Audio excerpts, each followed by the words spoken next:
তারেক রহমান ঘোষিত ৩১ দফার কর্মসূচি প্রচারে মানুষের দোরগোড়ায় আহমেদ সোহেল মঞ্জুর সুমন।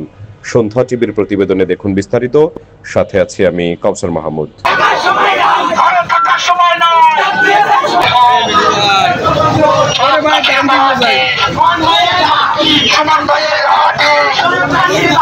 বিএনপির ভারপ্রাপ্ত চেয়ারম্যান তারেক রহমান ঘোষিত রাষ্ট্র কাঠামো মেরামতের ৩১ দফা বাস্তবায়নে অঙ্গীকার নিয়ে মাঠে নেমেছেন পিরোজপুর ২, ভান্ডারিয়া, কাউখালী ও নেসারাবাদ আসনের বিএনপির সম্ভাব্য প্রার্থী আহমেদ সোহেল মঞ্জুর সুমন।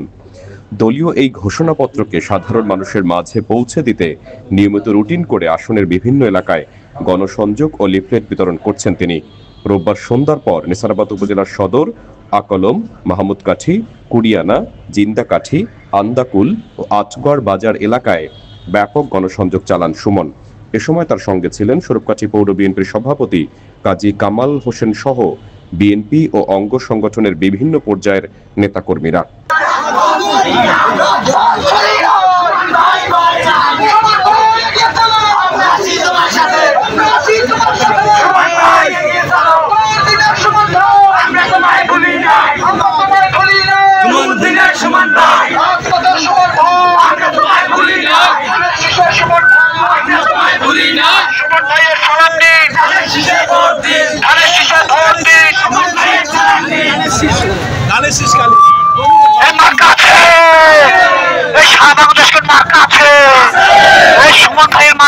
আহমেদ সোহেল মঞ্জুর সুমন বর্তমানে ভান্ডারিয়া উপজেলা বিএনপির সভাপতি এবং পিরোজপুর জেলা বিএনপির সাবেক সহ সভাপতি।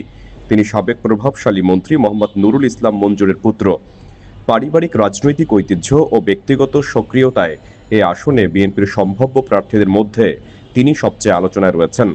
এ আসনে বিএনপি থেকে আরও মনোনয়ন প্রত্যাশী রয়েছেন মাহমুদ হোসেন, ফখরুল আলম ও আব্দুল্লাহ আল বেরুনি সৈকত।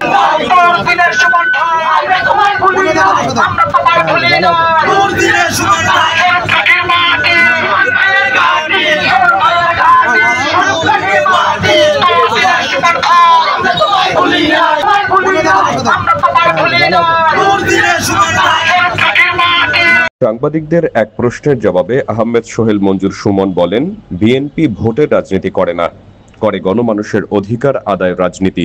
দীর্ঘ ১৭ বছর দেশের মানুষ ভোটাধিকার থেকে বঞ্চিত। ছাত্র জনতার আন্দোলনে স্বৈরাচার শেখ হাসিনা দেশ ছেড়ে পালিয়েছে। এখন মানুষ স্বাধীনভাবে ভোট দিতে চায়, কিন্তু কিছু দেশ বিরোধী একটি চক্র নির্বাচনকে নস্যাৎ করার ষড়যন্ত্রে লিপ্ত। তাদের ষড়যন্ত্রের দাঁত ভাঙা জবাব দেবে এদেশের মানুষ। তিনি আরো বলেন, সংবিধান ও রাষ্ট্র ব্যবস্থায় সংস্কার ও অর্থনৈতিক মুক্তির লক্ষ্যে বিএনপির ৩১ দফা বাস্তবায়িত হলে বাংলাদেশ একটি আধুনিক ও উন্নত রাষ্ট্রে পরিণত হবে।